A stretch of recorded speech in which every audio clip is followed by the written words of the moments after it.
Sectors में हमने demo class में डिस्कस किया था, लेकिन डेमो क्लास में सिर्फ हमने नाम पढ़े थे, अब हमने डिटेल्स में जाना है। देखिए सेक्टर्स की बात करें, क्षेत्र की बात करें, ध्यान सुनिए, क्षेत्र जो होते हैं वो हमेशा 3 प्रकार के होते हैं। पहला होता है प्राथमिक क्षेत्र, प्राइमरी, दूसरा द्वितीय और तीसरा तृतीय, टर्शरी।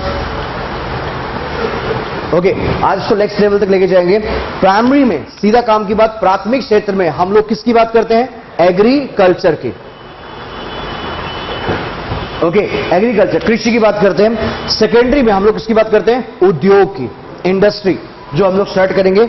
और तीसरे हम लोग बात करते हैं किसकी? आपकी सर्विसेज की, सेवाएं की। ये इंडिया के सबसे बड़े 3 सेक्टर्स हैं। अगर बाई चांस आप कहो एक इकोनॉमी की, राष्ट्रीय आय की, एक अर्थव्यवस्था की 100 रुपए इनकम है, सिर्फ मानो 100 करोड़ है, 100 करोड़ है, तो उनमें से हमेशा सर्विस सबसे हाईएस्ट है, 65%। ये होता है कितना? 18, और ये 17, टोटल कर लो 100 ही आएगा। ठीक है, तो ये क्या है? आपका सेक्टर्स है। और सबसे डूबा हुआ सेक्टर कौन सा है? एग्रीकल्चर। और सबसे तेज सेक्टर कौन सा है? सेवाएं। सेवाएं और इनमें क्या क्या फर्क है? प्राइमरी सेकेंडरी हमेशा जो आपके रहेंगे, ये इसको हम लोग कहते हैं क्या? भौतिक वस्तुएं, मतलब कि विजिबल आइटम, दृश्य मदे, जो हमें नजर आती। फसल उगाते हो, फर्नीचर बनाते हो, मार्कर बनाते हो, गाड़ी बनाते हो, कुछ भी बनाते हो, वो नजर आती। लेकिन सेवाएं नजर नहीं आती, इनविजिबल।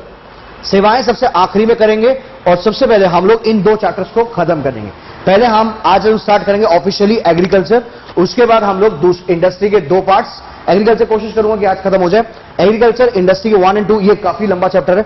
फिर सर्विसेज। ठीक है, तो हमने इसके हिसाब से करना है 17, 18 और 65 यार है?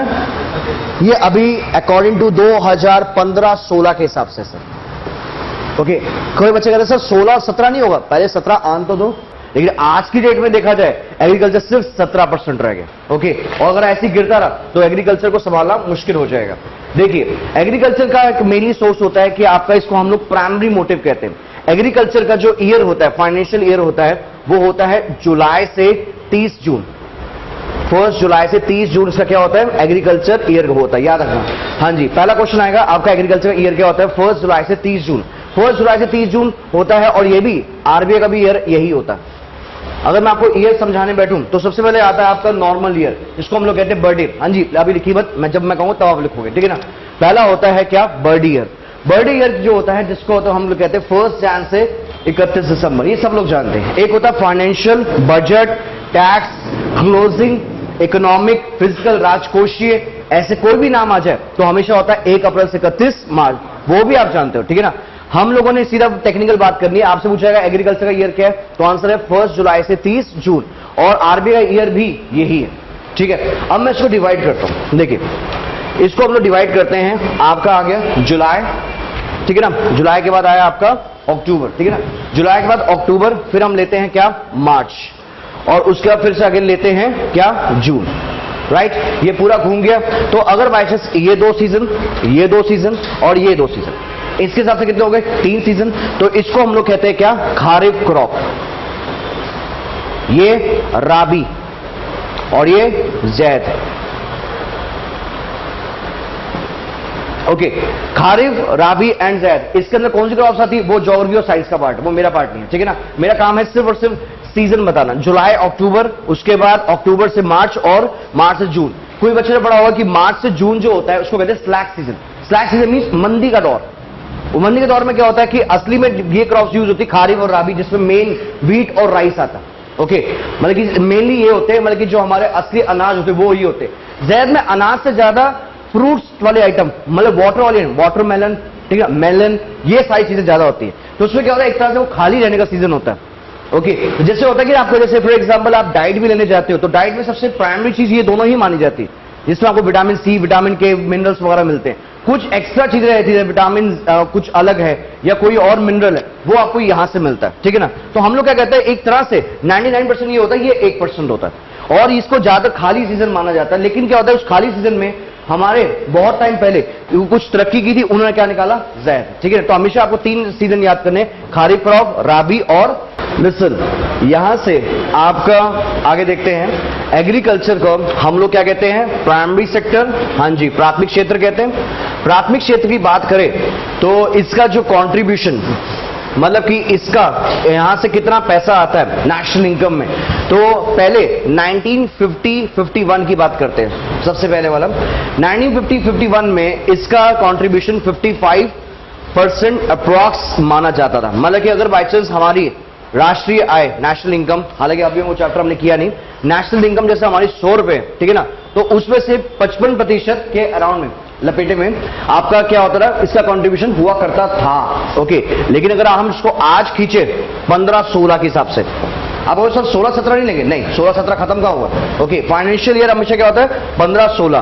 फाइनेंशियल ईयर का मतलब क्या होता है 1 अप्रैल से 31 मार्च। ओके, 31 मार्च के हिसाब से हमारा देखा जाए तो 15-16 के हिसाब से आज ये कंट्रीब्यूशन सिर्फ रह गया 17%, सिर्फ 17% रह गया। लिसन, ये हम सबने खत्म किया। अब आते हैं यहां से आगे, आपसे पूछा जाए कि बड़े सालों से एग्रीकल्चर की ग्रोथ जो प्रिडिक्ट करते हैं कि एग्रीकल्चर की ग्रोथ प्रिडिक्ट करते हैं कि भाई इतनी ग्रोथ जानी चाहिए, हमेशा याद रखना कितना 4%। ओके, और हमेशा इससे हम चूक जाते हैं, और मैं ख्याल से 3-4 साल क्या 10-15 साल हो चुके हैं, हमेशा हम एक्सपेक्ट करते हैं 4% ग्रोथ जानी चाहिए। अब वो सर 4% मतलब क्या हुआ, मतलब ये हुआ कि अगर जैसे कि अगर पूरे अनाज की बात करें तो अगर 1000 टन हमारा अनाज, वैसे मैंने बहुत छोटी फिगर बोली, 1000 टन हमारा अगर अनाज बनता है तो हमेशा हम एक्सपेक्ट करेंगे 4% इससे हमें बढ़ के मिले, लेकिन इतना होता नहीं, इससे हमेशा कम ही जाता है 3% या 3.5% या आपका 2%। तो याद रखना जनित में जारी, हमेशा याद रखना कि आपकी एग्रीकल्चर की ग्रोथ चाहे कांग्रेस थी चाहे बीजेपी, हमेशा प्रेडिक्शन कितनी थी 4%। ठीक है, और दूसरा आता है इसमें क्वेश्चन, अब मुश्किल क्वेश्चन स्टार्ट, जरा ध्यान करना, हाँ जी लिखना बाद में। क्वेश्चन ये आता है प्रियोरिटी, इसको कहते हैं प्राथमिक ऋणदान, प्रियोरिटी सेक्टर लेंडिंग, प्राथमिक क्षेत्र ऋणदान। प्राथमिक क्षेत्र ऋणदान का मतलब ये होता है कि हर एक बैंक को एक लिस्ट जारी की जाती है, इसके बारे में पढ़ाऊंगा। ओके, हर एक बैंक को लिस्ट जारी की जाती है कि आपको सबसे पहले इन लोगों का ध्यान करना है, और पेपर में पूछा जाएगा कि कोई भी बैंक हो या फाइनेंशियल इंस्टीट्यूशन या इंश्योरेंस कंपनी हो, कोई भी कंपनी हो या कोई भी फाइनेंस वित्तीय संस्था होगी, सबसे पहले प्रायोरिटी किसको देनी है, एग्रीकल्चर को, और उनका जो भी बिजनेस है उसका 18% बिजनेस उनको किसको देना है, आपका एग्रीकल्चर को। याद रखना ये कितने सालों से यही लिस्ट चली आ रही। इसके बारे में लिखते हैं, लिखिए इसके बारे में प्रायोरिटी सेक्टर। अच्छा, पहले हिंदी वाले फिर इंग्लिश वाले लिखिए। सन 1973 में भारत सरकार द्वारा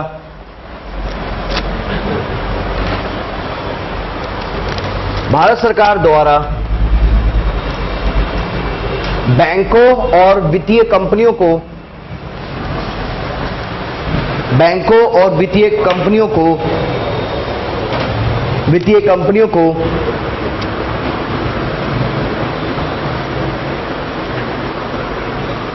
कृषि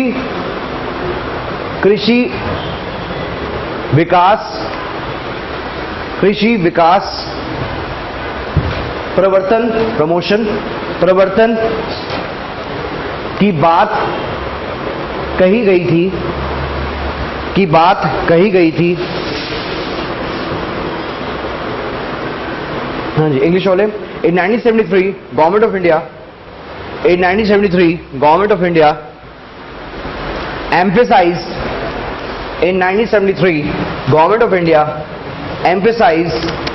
the role of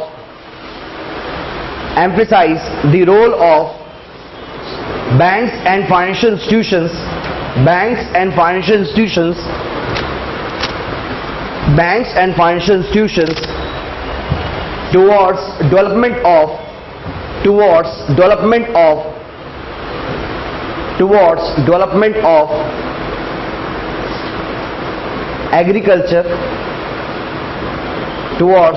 of agriculture. अच्छा, वो तो फर्स्ट चीज थी, लेकिन हमने करंट पढ़ना है, बड़ी हो गई हिस्ट्री। जरा अब आते हैं करंट क्वेश्चंस पे।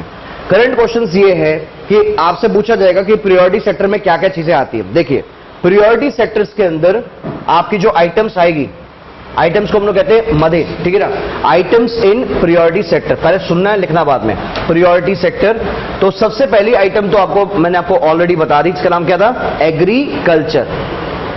एग्रीकल्चर, लेकिन अब क्या है कि आज की डेट में एग्रीकल्चर, कृषि नहीं बोलते, कृषि के साथ में कहते हैं अन्य एलाइड एक्टिविटीज, अन्य गतिविधियां।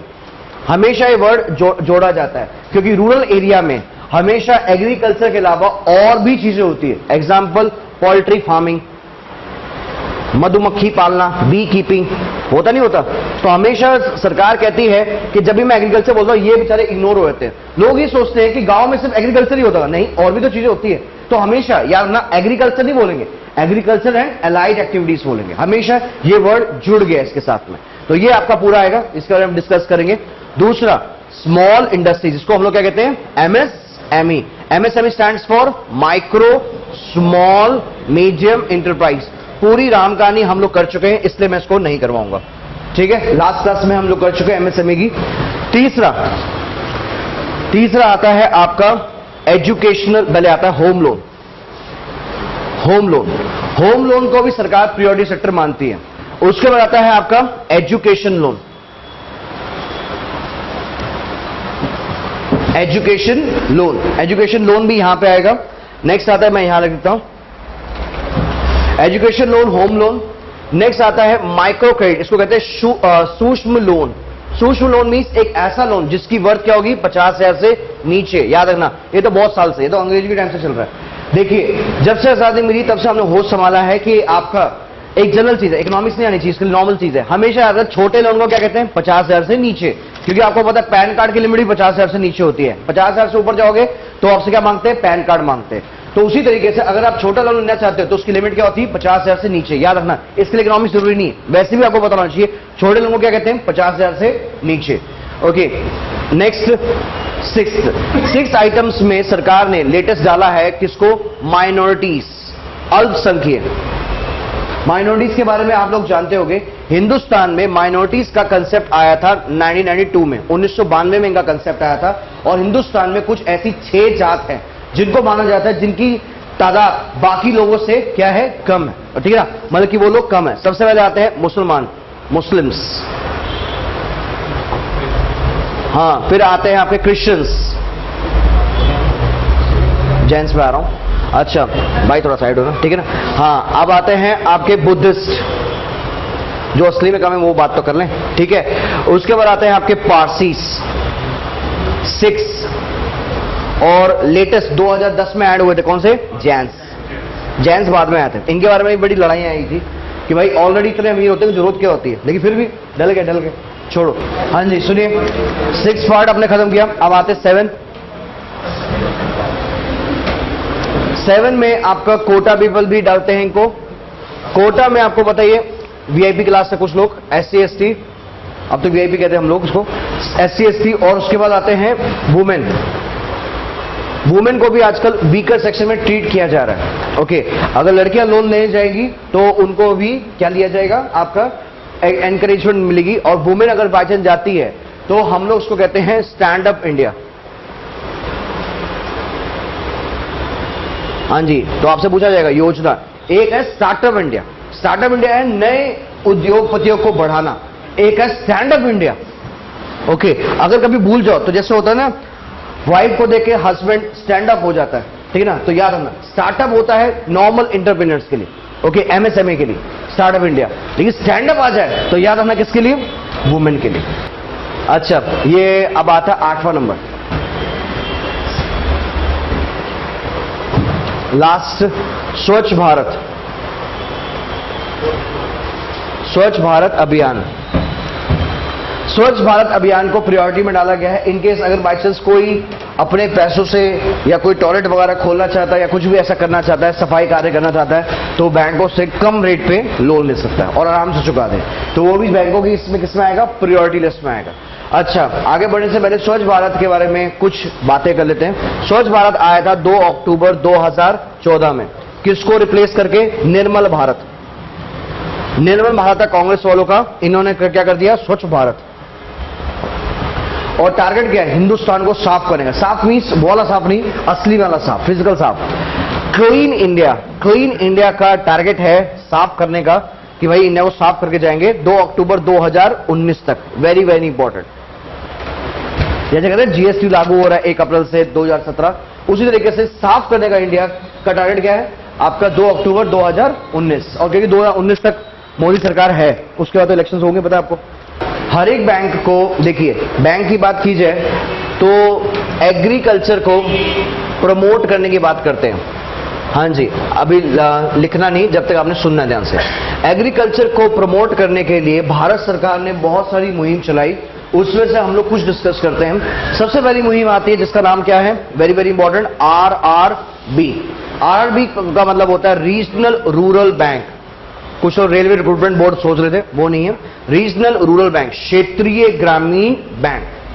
RRB का कंसेप्ट सुनो ध्यान से। RRB का कंसेप्ट स्टार्ट हुआ था 1976 में। RRB का एक्ट आया था 1976 में, 1976।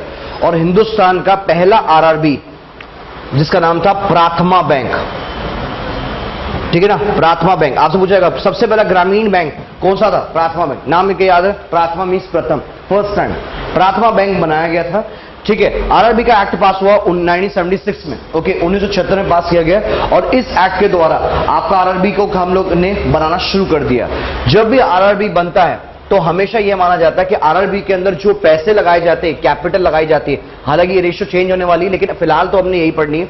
मतलब कि एक ग्रामीण बैंक खोलने के लिए हमें 3 बंदों का योगदान चाहिए। पहला सेंट्रल गवर्नमेंट, दूसरा स्टेट गवर्नमेंट, और तीसरा आपका स्पॉन्सर बैंक, जिसको कहते हैं प्रवर्तक बैंक।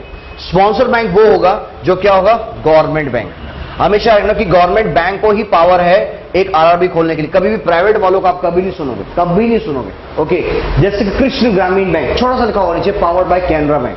कैनरा बैंक क्या है, सरकारी बैंक है, ओके। तो उसको प्रमोट करने के लिए RRB ने कहा है कि अगर बाई चांस ग्रामीण बैंक अगर बाई चांस आप लोग बनाते हो तो उसके लिए आपको 3 बंदों की जरूरत है। सेंट्रल गवर्नमेंट, सेंट्रल गवर्नमेंट देगी आपका कितना, 50%, ये देगा 15, और जो बच गया 35 वो ये देगी। ये रेशियो आपने बाय हार्ट याद करनी है, 50, 15 और 35। एक ग्रामीण बैंक खोलने के लिए 50, 15 और 35 आपको चाहिए, तब जाके एक ग्रामीण बैंक ओपन किया जाता है। ग्रामीण बैंक हमेशा से सरकारी बैंक ही ओपन कर सकता है। हाँ जी, SSC का क्वेश्चन, ग्रामीण बैंक किस तरह का बैंक है, सरकारी बैंक है।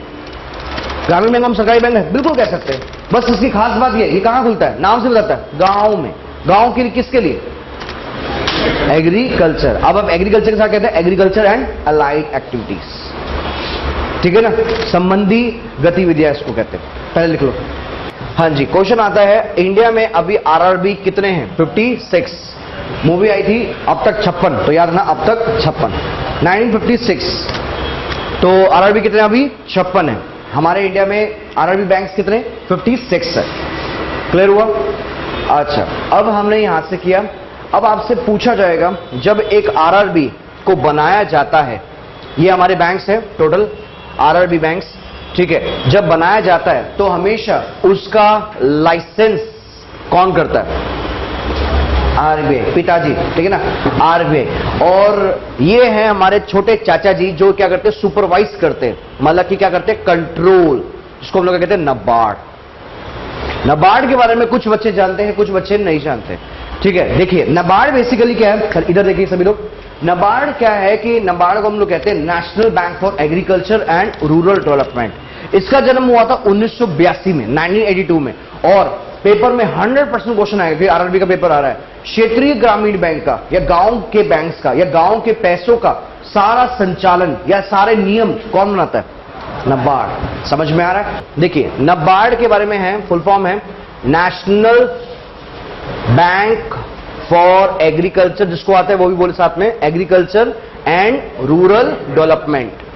देखिए अगर बाय चांस कभी आगे के भूल जाओ, कई बार बंदे नेशनल को आगे कर देते हैं, एग्रीकल्चर को आगे, ये 2 वर्ड एक साथ है, ठीक है ना, ये अलग अलग, ओके, ये 2 वर्ड एक साथ है, national bank for agriculture and rural development.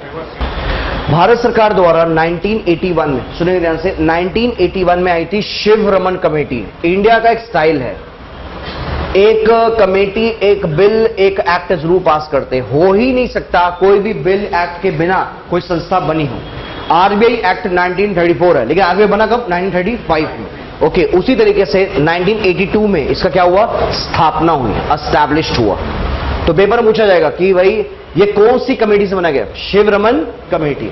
Sivaraman committee, Sivaraman SEBI में काम कर चुके हैं, आरबीआई में डायरेक्टर रह चुके हैं, ओके, और गांव में भी इन्होंने बहुत सारा काम किया। तो उन्होंने आइडिया दिया कि भाई आरआरबी इंडिया में अब तो चल गए, लेकिन कंट्रोलिंग में आरबीआई का काम लाइट करते हैं, सिर्फ और सिर्फ ग्रामीण बैंकों का क्या बनाते? Regulator, regulator of RRB. याद रखना, नाबार्ड क्या है? रेगुलेटर है किसका? ग्रामीण बैंकों का। हेडक्वार्टर क्या है इसका? मुंबई, मुंबई, और इसके अध्यक्ष है हर्ष कुमार बनवाला। देखिए, ग्रीन रेवोल्यूशन का जो टर्म है, सुनो ध्यान से, टर्म दिया था डॉक्टर विलियम गैंडे। विलियम गैंडे जो कहां के थे? यूएस के, ओके। विलियम गैंडे ने कंसेप्ट दिया था हिंदुस्तान में। ग्रीन रेवोल्यूशन का मतलब यह था कि भाई आपकी जो एग्रीकल्चर की जो ग्रोथ है उसको बढ़ाया गया था। कैसे बढ़ाया गया था? आपका यूज ऑफ आर्टिफिशियल मेथड्स, ठीक है ना, आर्टिफिशियल मेथड्स से बढ़ाया गया था। आर्टिफिशियल मेथड्स में आपके सबसे पहले इंपॉर्टेंट चीज क्या थी? सीड्स, HYV सीड्स, ठीक है ना, जिसके बारे में हम करेंगे। आर्टिफिशियल सीड्स, ओके, उसका जो कॉन्फ़िगरेशन होता है वो साइंस का पार्ट है, मैं अपने पार्ट में आता हूं। आर्टिफिशियल मेथड से, सीड्स से हम लोग उसको ग्रो करते हैं। इंडिया में टिल डेट अभी 2 रेवोल्यूशन आ चुके हैं। फर्स्ट जो आया था, फर्स्ट रेवोल्यूशन जो था, जैसे इन्होंने कहा 1967 से 68, 1967 से 68 जो था आपका, हमने इसमें क्या यूज करते? मैक्सिकन सीड्स का यूज किया था, जो क्या थे? आर्टिफिशियल थे, राइट। और इससे क्या होता है? पैदावार बढ़ गई थी। और इसमें आपका हमने कौन से क्षेत्र में? हरियाणा और पंजाब, हरियाणा और पंजाब में इससे क्या हुआ था? प्रोडक्शन काफी बढ़ गई थी, एग्रीकल्चर काफी बढ़ गया था इसकी वजह से। सेकेंड रेवोल्यूशन था 1983-84 में। सेकेंड रेवोल्यूशन जो था वो था 1983 और 84, 83-84 में आया गया था, जिसमें क्या था? Improved methods. Improve methods, method में जैसे कि इरिगेशन, पेस्टिसाइड्स, इंसेक्टिसाइड्स, मतलब कि मेन काम तो ये कर गया था। और ये क्या था? इंप्रूव मेथड्स, इसमें कुछ खास नहीं बना, सिर्फ इंप्रूव मेथड था। असली में तो ये था, लेकिन फिर भी कई बार सेकंड पूछ लेते परेशान करने के लिए, okay. Improve methods, improve method से, और इसका कहां पे था? सारा दारोमदार नॉर्थ इंडिया में, मतलब कि पंजाब, हरियाणा से राजस्थान, दिल्ली वगैरह भी आ गए साथ, ठीक है ना। तो नॉर्थ इंडिया में इसका दारोमदार फादर ऑफ ग्रीन रेवोल्यूशन कौन? MS Swaminathan, MS Swaminathan. और MS स्वामीनाथन इंडियन थे, और उनके साथ में एसोसिएट वर्क कौन किया था जिसने? Norman Borlaug.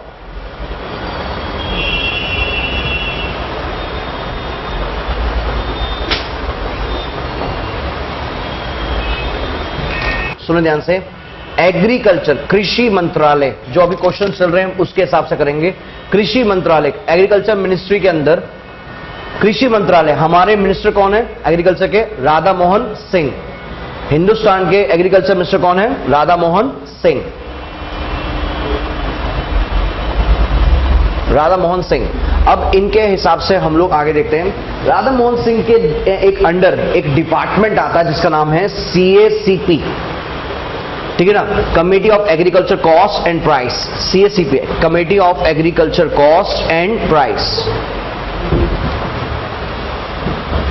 अभी फिलहाल ये राधा मोहन सिंह ही चला रहे, क्योंकि उसका चेयरमैन था अशोक गुलाटी, वो रिजाइन कर गया, यहां से छोड़ गया।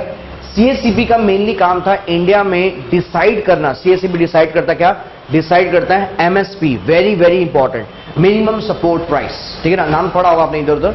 MSP का मतलब होता है मिनिमम सपोर्ट प्राइस, कि वो प्राइस जिसमें गवर्नमेंट है, सुनो ध्यान से, गवर्नमेंट जो है वो आपको कहती है कि जब आपसे प्राइवेट वाले या कोई दुकानदार आपसे चीज नहीं खरीदे तो सबसे ज्यादा मिनिमम एक प्राइस मैं आपको दूंगा, एक एश्योरेंस कि फार्मर सुसाइड ना करे, ओके, एक एश्योरेंस देते हैं। हमेशा याद रखो कि जितने भी आपके प्राइस होते हैं MSP से ज्यादा होते हैं, ये सबसे मिनिमम प्राइस होता है कि पहले एक फार्मर कहता है कि भाई तुम ट्राई कर लो मार्केट में, अच्छा रेट मिल जाए तो तुम बेच देना, और अगर नहीं बेच पा रहे तो ये मिनिमम है, इतना तो मैं तुम्हें दूंगा फार्मर सुसाइड बचाने के लिए। तो पेपर में आता है 100% क्वेश्चन आएगा कि MSP इंडिया में डिसाइड कौन करता है? CSCP। कभी कभार क्वेश्चन झल्ला होता है, इट मींस बहुत आसान होता है, लिखा होता है MSP डिसाइड कौन करेगा, तो उसमें लिखा होता है इंडस्ट्री मंत्रालय या एग्रीकल्चर मिनिस्ट्री, एग्रीकल्चर मिनिस्ट्री।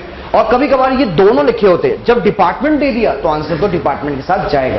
कभी कभार क्या होता है, वो क्वेश्चन को इजी करते हैं, ये पूछेंगे नहीं तो आप समझ जाएंगे, ऑब्वियस बात है एग्रीकल्चर मिनिस्ट्री, इसमें कोई और क्वेश्चन तो बनता ही नहीं। ओके, अब ये सुनना ध्यान से, लिखना बाद में। MSP मेनली सबसे छोटा होता है, सुनो, MSP सबसे छोटा होता है जिसमें हम लोग गवर्नमेंट प्राइवेट करती हैं, फार्मर्स को कहती है कि भाई अगर बाई चांस तुम्हें लग रहा है सीजन नहीं है तो इसको मैं कम रेट में तुमसे खरीद लूंगा। MSP से ज्यादा होता है आपका प्रोक्योरमेंट प्राइस। प्रोक्योरमेंट प्राइस क्या होता है कि जब वो प्राइस जो इससे थोड़ा सा ज्यादा होगा और सरकार कहती है लोगों को, फार्मर को, कि जो तुम्हारी क्रॉप जब काटने का सीजन आ जाएगा, जब हार्वेस्टिंग का सीजन आएगा तब ये होगा। आपको इन दोनों में फर्क क्या है? फर्क ये है, ये प्राइस तब ऑफर किया जाता है जब तुम बो रहे होते, सोइंग कर रहे होते, और ये तब ऑफर किया जाता है जब तुम हार्वेस्ट कर रहे हो, ठीक है ना। उसके बाद क्या होता है, इससे ज्यादा होता है क्या, issue price.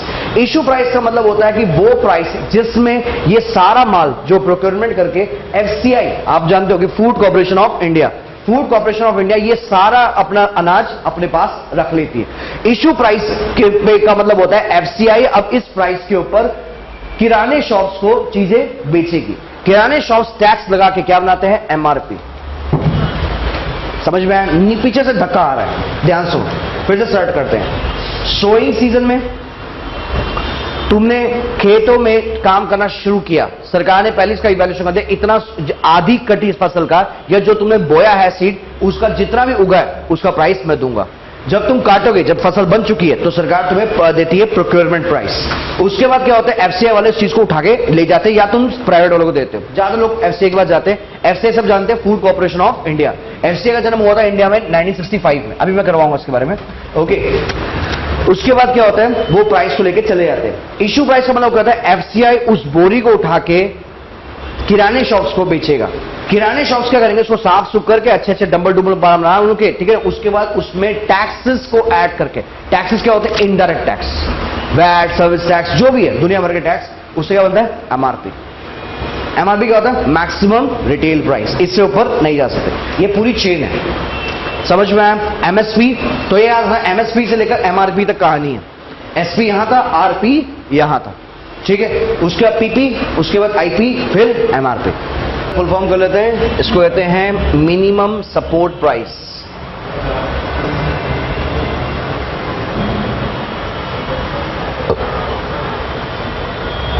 Procurement price, procurement कहते हैं हथियाना। इशू प्राइस, इशू कहते हैं निर्गम। Maximum retail price. सबसे पहले आप लोग लिखोगे MSP। हाँ जी, लिखिए MSP। पहले हिंदी वाले लिखेंगे MSP, लिखिए। यह वो कीमत है, यह वो कीमत है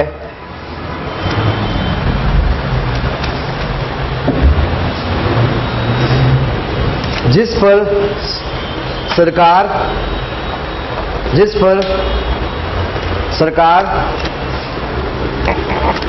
फसल के उगने से पहले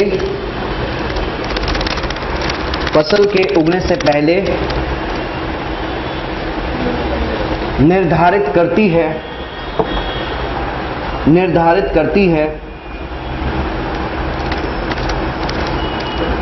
अच्छा, जब तक मैं इंग्लिश वाले के लिए बोलता हूं, हिंदी वाले क्या करेंगे, इसको थोड़ा चेंज करके लाइन वही होगी, फसल के उगने के बाद, ठीक है ना।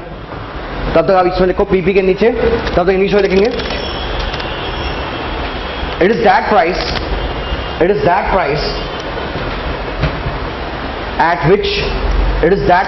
at which government will purchase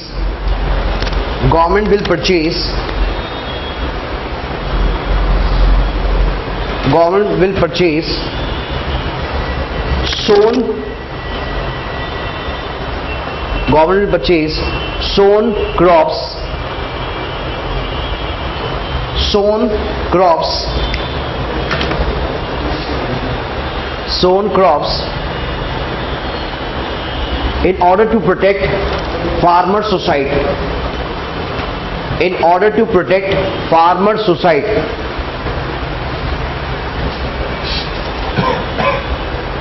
okay, next English वाले भी चेंज करेंगे, लाइन वही रहेगी, आपने क्या करना है, सोन के क्या होगा, हार्वेस्ट क्रॉप। निर्गम कीमत, इसको कहते हैं निर्गम कीमत, इश्यू प्राइस। अच्छा, हिंदी वाले लिखिए निर्गम कीमत, लिखिए ऐसी कीमत, ऐसी किस्म, ऐसी कीमत जिस पर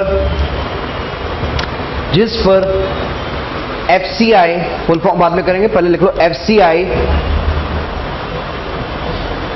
अनाज, food grains,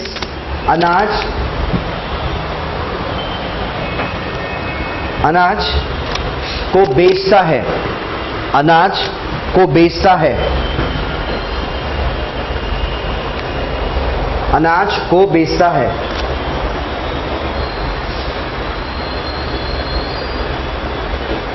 It is a price at which, it is a price at which,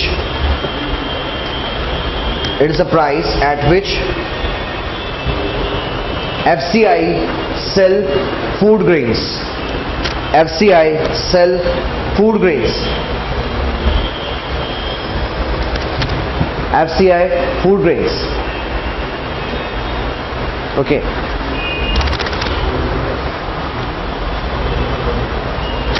listen, MRP कराऊं या जरूरत नहीं है? वैसे जरूरत नहीं है, MRP का आपको पता ही है, किराना शॉप्स या निजी क्षेत्र वाले या MCD की दुकान या राशन शॉप जो आपको बेचते हैं, बस ये फर्क होता है, इसमें क्या ऐड हो जाता है, टैक्सेस, बस और कुछ नहीं। ओके, और अगर गरीब आदमी होती तो राशन कार्ड में उनको क्या मिल जाती है, सब्सिडीज। सब्सिडी को हम लोग क्या कहते हैं, आर्थिक सहायता। आप चाहे इसको छोड़ भी सकते हो, ये मैंने आपको नेशनल इनकम में करवाना है, टेंशन मत लो। ओके, तो बस इसमें टैक्स ऐड करते हैं। सब्सिडी को कहते हैं आर्थिक सहायता, वो भी सिर्फ गरीब आदमी को मिलती है। ये हम लोग का हो गया। अच्छा, बड़ी देर से एक वर्ड आया था FCI, FCI, जरा FCI से मिलते हैं। हाँ जी, लिखना जरा FCI।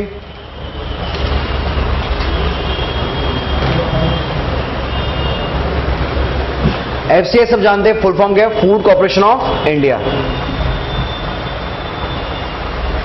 Food corporation of India. हाँ जी, FCI का एक्ट आया था 1964 में और स्थापना कब हुई, 65 में, 1965 में। इसका हेडक्वार्टर कहां का है, दिल्ली। कहां का है, दिल्ली का इसका हेडक्वार्टर।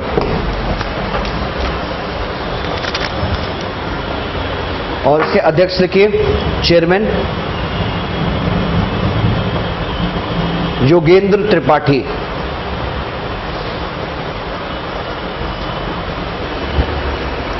कभी सरकार बांटती, जिसको हम लोग क्या कहते हैं, डिस्ट्रीब्यूशन। पेपर में पूछा जाए कि डिस्ट्रीब्यूशन और एक वर्ड होता है स्टोरेज। स्टोरेज मीन्स हम उसको स्टोर करते हैं। स्टोरेज में बहुत सारी संस्था है, लेकिन हमने सब एक ही नाम पढ़ना है, जिसका नाम क्या है, FCI, राइट। FCI तो हम लोग कर चुके हैं। डिस्ट्रीब्यूशन के लिए सरकार ने एक हमारा सिस्टम स्टार्ट किया हुआ है, जिसका जन्म हुआ था 1997 में, जिसका नाम है PDS, पब्लिक डिस्ट्रीब्यूशन सर्विस। ठीक है, लिखिए इसके बारे में, पब्लिक डिस्ट्रीब्यूशन सर्विस।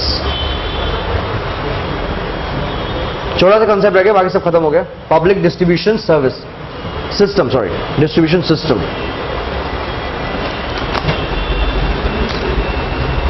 इसको कहते हैं सार्वजनिक वितरण प्रणाली, सार्वजनिक वितरण प्रणाली।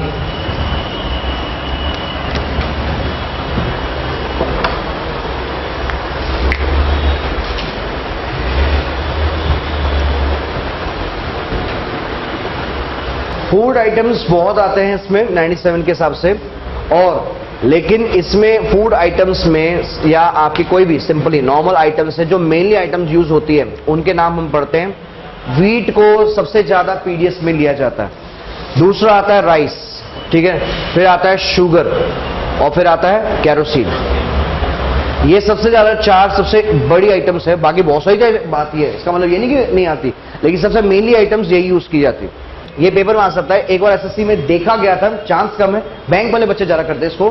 देखो, लोन टाइप्स में हमारे पास एग्रीकल्चर के 3 तरह के लोन होते हैं। एक होता है शॉर्ट, अल्पकालीन, एक होता है मध्यवर्गीय, it means mid term, medium जिसको हम लोग कह सकते हैं, मीडियम बेटर वर्ड है, मीडियम टर्म, और एक होता है क्या, लॉन्ग टर्म। हमने इसकी डिटेल्स नहीं पढ़नी क्योंकि अभी डिटेल्स का टाइम नहीं है। शॉर्ट टर्म में याद रखना, कोई भी लोन हो जिसका क्या हो 15 महीने से क्या हो वो कम हो। आपने कहीं भी किसी बैंक से लोन लिया है तो वो बैंक वाले आपको लोन शॉर्ट टर्म मानेंगे अगर वो 15 महीने के नीचे नीचे रहता है। 15 महीने से ज्यादा, 5 साल से कम, इसको हम लोग क्या कहते हैं, मीडियम। और 5 ईयर एंड अबव, तो आपका आंसर क्या आएगा, लॉन्ग टर्म। समझ में आया? ये तीनों आंकड़े को आपने रटना है। 1-2 बार क्वेश्चन अटके हैं तो हमेशा रखना कि शॉर्ट टर्म पूछा है, अल्पकालीन तो ये हो गया, ठीक है ना, मध्य वर्ग तो आपका ये हो गया आपका 15 महीने से लेकर 15 साल, और दीर्घकालीन तो याद रखना 5 साल से एंड अबव।